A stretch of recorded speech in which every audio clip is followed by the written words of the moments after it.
সুপ্রিয় দর্শক শ্রোতা, আসসালামু আলাইকুম। আমি এই মুহূর্তে দাঁড়িয়ে আছি নারায়ণগঞ্জের ইতিহাস ঐতিহ্যের আরেকটি স্থাপনার সামনে। সেটি হলো সোনাকান্দা কেল্লা।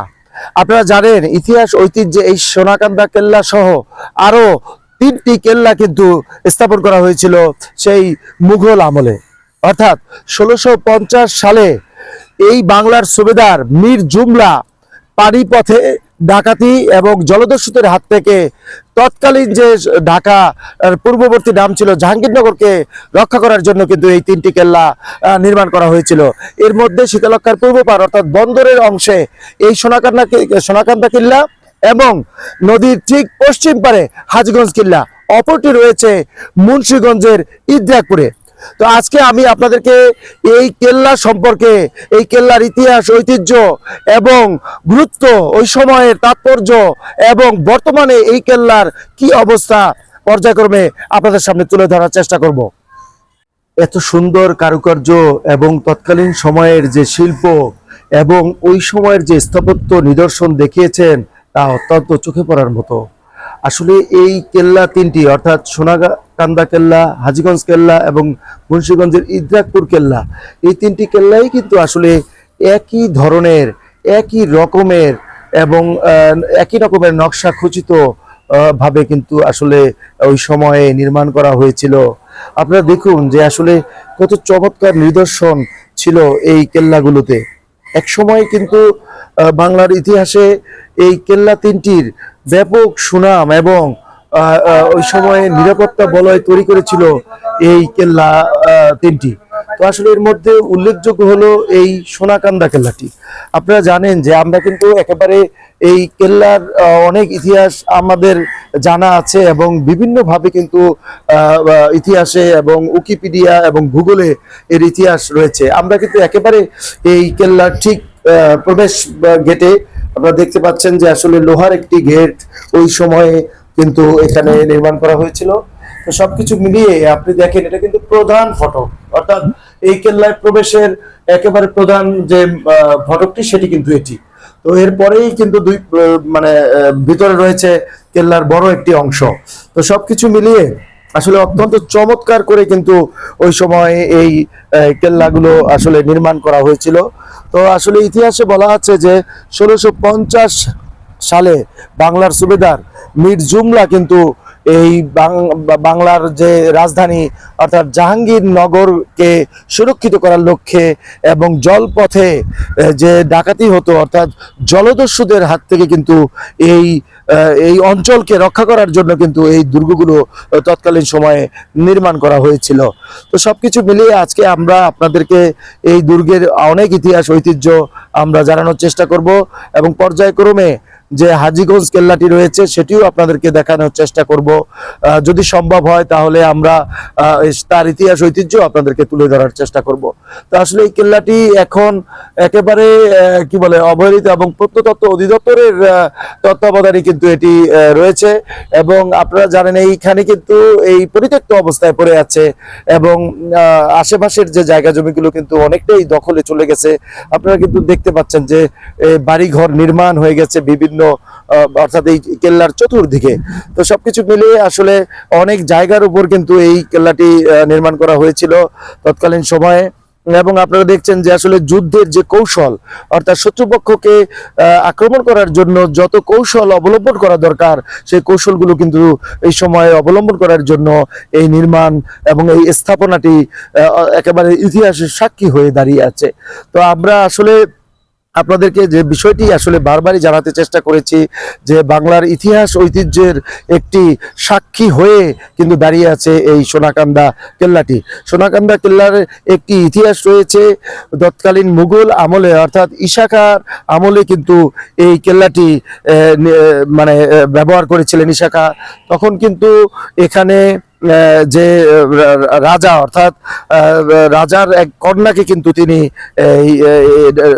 সোনাকান্দা যে নামকরণ করা হয়েছে সেই সোনাকান্দার যে নাম স্বর্ণময়ী যে রাজকন্যা সেই রাজকন্যা কিন্তু এই এখানে অর্থাৎ এই কাছেই নাঙ্গলবন্দ এলাকায় ব্রহ্মপুত্র নদীতে স্নান করতে এসেছিলেন।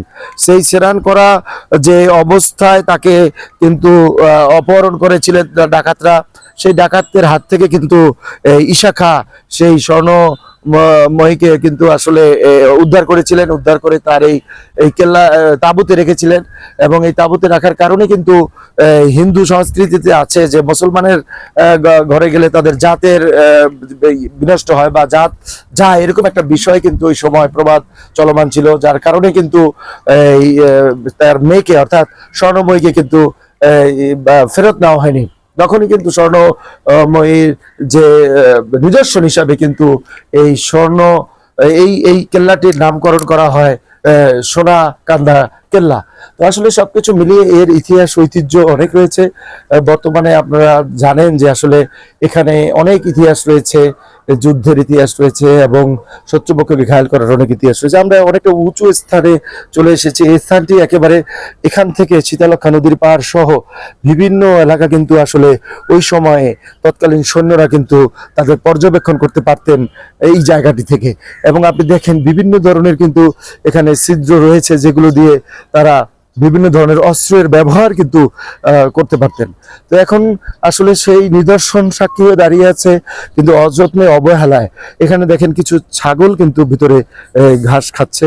এবং সবকিছু মিলিয়ে একেবারে নিরাপত্তা অথবা কোনো ধরনের কোনো লোকজন অর্থাৎ প্রত্নতত্ত্ব বিভাগের কোনো লোকজন কিন্তু আমরা এখানে এসে দেখতে পারিনি। তো সবকিছু মিলিয়ে একেবারে অযত্নে অবহেলায় এই স্থাপনাটি অর্থাৎ ইতিহাসের এই গুরুত্বপূর্ণ নিদর্শনটি কিন্তু ধ্বংসের পথে। তো সবকিছু মিলিয়ে সাধারণ মানুষের যে প্রত্যাশা যে এই নিদর্শনগুলো যদি সংরক্ষণ করা না হয়, যত্ন না নেওয়া হয়, তাহলে এগুলো ধ্বংস হয়ে যাবে, বর্তমানের ইতিহাস ঐতিহ্য থেকে হারিয়ে যাবে এই সোনা কান্দা কেল্লাটি। তো এরপরে আমরা আসলে আপনাদেরকে নিয়ে যেতে চাই হাজীগঞ্জ যে দুর্গটি রয়েছে ঠিক নদীর পশ্চিম পারে, সেই নিদর্শনটি দেখাবো। এই কেল্লাগুলো সম্পর্কে স্থানীয় একজন বাসিন্দা মুকুল ভাইয়ের কাছ থেকে একটু জেনে নেব। তো আপনারা যারা এই ইতিহাস ঐতিহ্যের সাথে সম্পৃক্ত, আপনারা এই এলাকারই বাসিন্দা, আপনারা আসলে কি মনে করছেন যে আসলে এই ইতিহাসটা একটু সংক্ষেপে আমাদের বলবেন, এই কেল্লাগুলোর ইতিহাস এবং এখন বর্তমান সেই পরিস্থিতিটা আমাদেরকে একটু জানাবেন। ধন্যবাদ আপনাকে। সবচেয়ে বড় কথা হলো ব্যাপারটা ভাবলে দুঃখজনক যে ত্রিবেণীর মোহনায় অবস্থিত এই তিনটি কিল্লা এটা এমনভাবে সেট আপ করা হয়েছিল, আসলে পর্তুগিজ মগ ওলন্দাজ যে সমস্ত জলদস্যু ছিল এদেরকে আসলে এখানে থামিয়ে দেওয়ার জন্য, এদেরকে প্রোটেকশন দেওয়ার জন্য এলাকাবাসীকে এই কিল্লাগুলির অবদান ছিল অসামান্য। 1971 সালের পরে এটা আসলে অবহেলিত হতে হতে এমন একটা অবস্থা হলো যে এর ভিতরে গরু চড়তো, মানুষজন কেউ কেউ খেলাধুলা করতো। সুপ্রিয় দর্শক মন্ডলী, আমি সোনাকান্দা কেল্লা থেকে এবার চলে এসেছি হাজীগঞ্জ কেল্লার সামনে। আপনাদেরকে যা বলেছিলাম যে সোনাকান্দা কেল্লার ইতিহাস ঐতিহ্য জেনে এরপরে আপনাদেরকে জানাবো হাজীগঞ্জ কেল্লার ইতিহাস এবং ঐতিহ্য। তো আসলে সর্বোপরি মিলিয়ে সোনাকান্দায় যে চিত্রটি আপনাদেরকে দেখিয়েছি যে দখল এবং অবহেলায় অযত্নে কিন্তু সেই কেল্লাটি কেল্লা কেন্দ্রটি যেভাবে ধ্বংস হতে বসেছে, ঠিক তেমনি আজকে আপনাদের দেখাবো এই কেল্লাটির কি অবস্থা। এই হাজীগঞ্জ কেল্লাটিও এই সোনাকান্দা কেল্লার মতো ইতিহাস এবং ঐতিহ্যের সাক্ষী হয়ে কিন্তু দাঁড়িয়ে আছে। আমরা একেবারে মূল ফটকের সামনে রয়েছি। এবার আপনাদেরকে ঘুরিয়ে ভিতরের যে চিত্রগুলি সেগুলো একটু দেখাবো এবং কি অবস্থানে রয়েছে এই কেল্লাটির বর্তমান পরিস্থিতি সেটিও আপনাদেরকে দেখানোর চেষ্টা করব। আমরা সিঁড়ি বেয়ে বেয়ে কিন্তু এই কেল্লাটির ঠিক মূল ফটকে কিন্তু আমরা প্রবেশ করেছি। আপনারা দেখতে পাচ্ছেন যে মূল ফটকটি কিন্তু অনেকটাই একেবারে অযত্নে অবহেলায় অর্থাৎ বিভিন্ন জায়গা কিন্তু আসলে ভেঙে যেতে বসেছে এবং এই যে কেল্লার যে ইতিহাস ঐতিহ্য তা কিন্তু হারিয়ে যেতে বসেছে। তো সবকিছু মিলিয়ে আসলে আজকের যে এই কেল্লাটির ভেতরে আমরা প্রবেশ করছি এবং এই হাজীগঞ্জ কেল্লাটিও কিন্তু এই বাংলার ইতিহাসের ঐতিহ্যে কিন্তু অনেক সাক্ষী অর্থাৎ নিদর্শন হয়ে দাঁড়িয়েছে। এই কেল্লাটিতে কিন্তু সেই মুঘল আমলে অর্থাৎ ইশাখার আমলে কিন্তু এখানে এই দুর্গটি নির্মাণ করা হয় প্রায় 450 বছর আগে। এই বাংলার যে সুবেদার ছিলেন মীর জুমলা, তিনি কিন্তু এই 3টি কেল্লা আসলে এখানে নির্মাণ করেছিলেন। এই 3টি কেল্লার মধ্যে সোনাকান্দা কেল্লা এবং এই হাজীগঞ্জ কেল্লা এবং আরেকটি কেল্লা রয়েছে মুন্সিগঞ্জে, এই ইদ্রাকপুর কেল্লা। তো সবকিছু মিলিয়ে আসলে এই কেল্লাগুলো আসলে এখন সেই সময়ের যে ইতিহাস ঐতিহ্য, অর্থাৎ ঢাকা সহ জলপথে যে ডাকাতি এবং চুরি অর্থাৎ বিভিন্ন অপরাধ কিন্তু রোধ করার জন্য কিন্তু এই কেল্লাটি আসলে ওই সময় নির্মাণ করা হয়। এবং শীতলক্ষ্যা নদীর ঠিক পশ্চিম পারে এই হাজীগঞ্জ কেল্লাটি কিন্তু অবস্থিত। এবং ওই সময়ে নদীর পাশে এই কেল্লাগুলো নির্মাণ করার উদ্দেশ্য ছিল যে এই কেল্লাগুলো থেকে যাতে নদীপথে যারা জলদস্যু রয়েছে তাদের অবস্থান সম্পর্কে জানা এবং তাদেরকে মূলত প্রতিহত করাই ছিল এই দুর্গগুলোর মূল কারণ। তো এখন আসলে ইতিহাস ঐতিহ্য এই কেল্লাগুলোর হারিয়ে যেতে বসেছে একেবারে অযত্ন অবহেলায়, যেগুলো আমরা আপনাদেরকে কিছুক্ষণ আগে সোনাকান্দা কেল্লায় চিত্রটি আপনারা দেখিয়েছিলাম।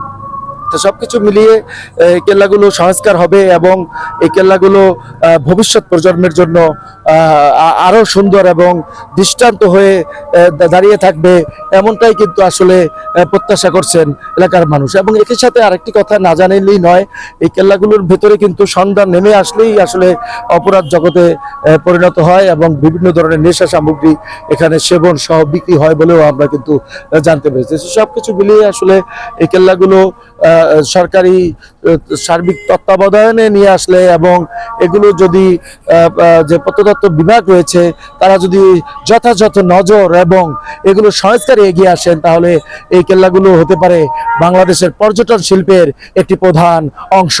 তো আসলে আরো বিস্তারিত আপনাদেরকে জানাবো এবং জানানোর চেষ্টা করব এই আমাদের এই পেজ থেকে।